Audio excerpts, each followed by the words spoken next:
Good morning and welcome. It's a lovely Friday. We're happy to be here, and this is Sports This Morning on Channels Television. It's as the beginnings of a good day, and of course we're going to take you on a trip across the world of sports. We're going to take a look at football on the domestic scene, and we'll also travel abroad. United Arab Emirates, to be precise, the Golden Eaglets will begin their quest tomorrow, but of course the FIFA Under-17 World Cup has started, and it wasn't a good start for African teams. The Ivory Coast, Africa's Under-17 champions, lost to Italy yesterday. We will talk about some of those results, today's matches, and of course tomorrow where Nigeria will be playing. Also, we'll be looking at, well, it is no longer news that Nigeria has moved up in the FIFA rankings, but for one or two reasons, we'll still be looking at the FIFA rankings this morning. It's not as important as it was to a month or two ago when we didn't know who we were going to face in the 2014 FIFA World Cup qualifier. Now it seems that everything has mellowed down some sort, but FIFA is trying to make us believe that the rankings are very important. The European teams better take it seriously now, and so we'll look at all of that. Also, the Globe Premier League, the last set of matches will be played this weekend. And of course, on the show, we're going to be looking at the candidates for the drop and who might just be picking the trophy. And of course, we'll be looking at the English Premier League fixtures. Action resumes in Europe after the FIFA World Cup qualifiers. Next week, of course, UEFA Champions League will take center stage. But this weekend, action resumes in Europe. So we'll look at English Premier League, and if time permits, we'll also look at some big games across Europe. We'll also try to give you a slice of tennis. Andy Murray is in the news. We'll talk to you about all of that this lovely Friday morning. Well, I'm not alone on the show this morning. I have Kunle Philip with me. Kunle, let me welcome you to this Friday edition of the show. Yeah, good morning, Yemi. It's nice being on the show. And of course, just like you said, the Under-17 tournament week started yesterday. And it's so sad that we had the African champion talking about the Ivorians losing to the runners-up from the European qualifying phase. It's so sad, but of course, we still want to believe that the Golden Eaglets, when they take when they play against Mexico tomorrow, they should be able to get a favorable result against Mexico. Well, those guys, you just saw them now, and the coach has been saying a lot of things. He said total football, some defense will not be able to survive his attack. His young boys, because they don't play for professional clubs, they are adaptable. They can easily adapt to any tactics and all. I don't know. Is it coming too early? Well, I think it's coming too early because all was also said at the African tournament, and though it played a very fantastic game in some of the games, but of course, when it came to tactical play, that was in the game against the Ivorians, and we fell by the wayside. We lost them twice against them. That got to show you. That was why I said I had some reservations about. I do agree. There's a lot of. I do agree there is a lot of attacking potential. Yes, but definitely. The problem you don't have to do all the talking. The problem, Kule, is can they always come from behind? We've seen it happen at the Nations Cup for Under-17. I mean, they got knocked down, and that was it. Definitely, that will be a test for them, and of course, and that's why I said I don't know why Manu Garba claims to be talking a whole lot about all this. Let's the hostilities begin. Let them play a game. And of course, let them take it from there and see. They've got a whole lot of talent. If you're going to win, Isaac, there's a promise success. Isaac or promise success. Isaac Success is a fantastic striker. He knows how to do it. Knows how to. Kelechi, a lot of good players. Nwakili is also there. Fantastic players. But of course, there's no need to begin to do all the talking right now. We are playing against a Mexican team who's defending champion. They are going to be all all out against They've us. produced great players at this stage. They are very Dos Santos, Carlos Vela, and those guys are still on the global scene. Definitely. And that's a problem we've had in Nigeria. We produce those stars, the visual out. That's what I'm saying. The Under-17 tournament being organized by the Federation International Football Association is not a must-win syndrome. Yeah. I mean, it's not a must-win thing. Winning it shouldn't be top priority. Yes. I think it should be all about discovering talents, and from there they move to the Under-20 and then to the national progression, transition. That's what the 8th grade competitions are meant for. All these must-win syndromes. I'm sure that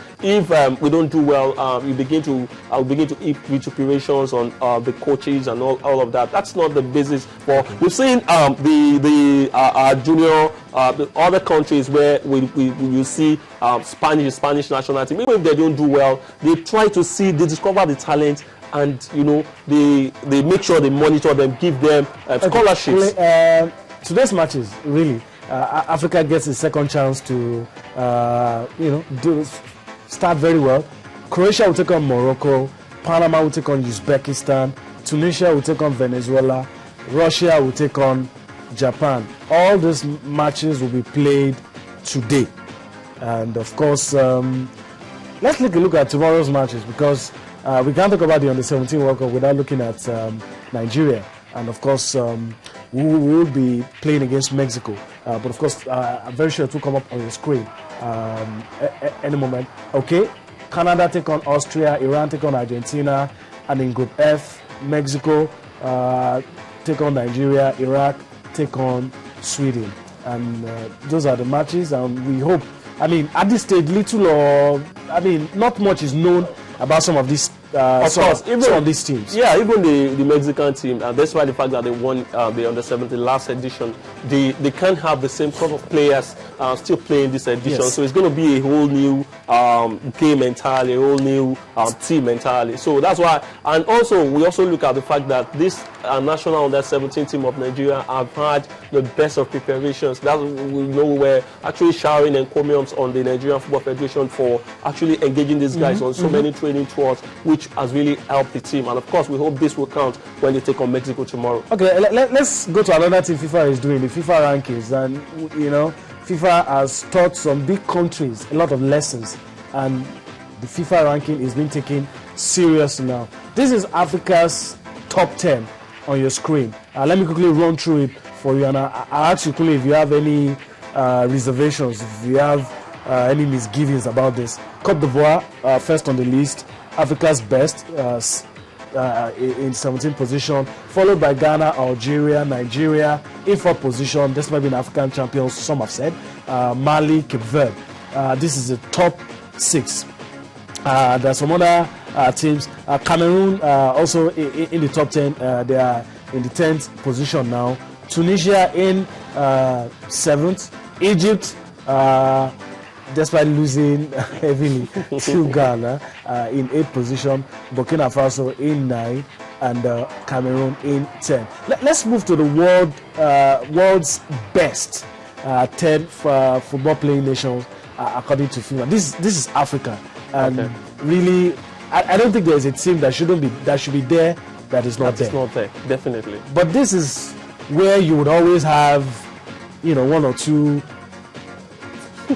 questions. Spain, Germany. Spain has been here for 3 years. Yes, they've been. Immediately after winning the World Cup, they've been number 1. Okay, Spain, Germany, Argentina, Colombia, Belgium, Uruguay. Top 6. Despite the fact that Uruguay is struggling to book a place in Brazil. Remember, they just defeated Argentina in the qualifiers. That was what took them to the playoff. Switzerland, Netherlands, Italy, and England making the top 10. But quickly, let me ask you, Kule, top 10. Let's leave Africa. World top 10. Is there anybody, any country that should be there that's not there? I think all the teams that are there are teams that are actually worth to be there. And you look at the English team, they've actually grown in ranks. initially they were in the top 20 and moving over to the top 10. I think it has really been so good for them. Or you also look at almost all the teams that I feel that are supposed to be there actually there at the moment. Even you talk about the Uruguayan team who have been struggling. Okay. You know, they couldn't even qualify in their continent, and you know they will be playing, be engaging in a playoff against New Zealand right now. You know, so you know I feel that those that are there are those that are actually there right at the moment. Yes. Okay. Like I said, FIFA has, for the first time, the rankings are being used to seed countries. So you better take the rankings seriously. But I think the way FIFA seats, they are making the FIFA ranking very important right now, and we are always having our reservations about the mode, the prerequisite, the style, what is being used. But you look at the African continent, that's where I have my whole reservation. If time really permits us. You look at we don't really have time. Let's move on. Okay. These are the seeds. Brazil, being the host, they are not in the top 10, but they are the host country. Yeah. Brazil, Spain, Germany, Argentina, Colombia. These are the top 5. We have other teams that made the top seeds. Teams in the top 10. Italy could not make it. England couldn't make it as well. And you have Belgium, Switzerland, and if Uruguay fail to make it to the World Cup, the Netherlands will pick their spot. And I think there's been an ongoing battle between FIFA and Europe. European clubs looking for ways to de-emphasize friendly matches, releasing their players, but this will make them take matches seriously. Yes. All right, for the playoffs, 4 teams from Europe will still make it to the World Cup. The teams that came second, best 8 out of the 9 groups, I think. Yeah. So these are the teams. In Pot 1, based on the rankings now, Portugal in 14, Greece 15, Croatia in 18, Ukraine in 20. The thing is, teams in Pot 1 will not play themselves. Definitely. You have to play teams in Pot 2. You got a chance to play, well, a team maybe not as strong as you are. So in Pot 2 you have France, Sweden, Romania, and Iceland. And even for Iceland to make it to this stage, I think it's a good one. It's a good one. They have a coach, that's the former coach Lars Lagerbäck, who has actually done very well for them. But I doubt if they'll be able to make it through. I think where I really have my, the real teams that a lot of people are looking at is the Portuguese national team, and of course the Le Blues. I'm talking about they are not going to meet. They're not. I'm just telling you. I have they are in different. I know. Spots, definitely. I know. The last time it happened, we thought we were going to see some of this, but it didn't happen. Okay, let's wait and see. I'm very sure it's not going to happen. Ideally, I know ideally it could, because they are not in the same pot. It should. But it's not going to happen. The possibility of this happening is there for everybody to see. It's not going to happen.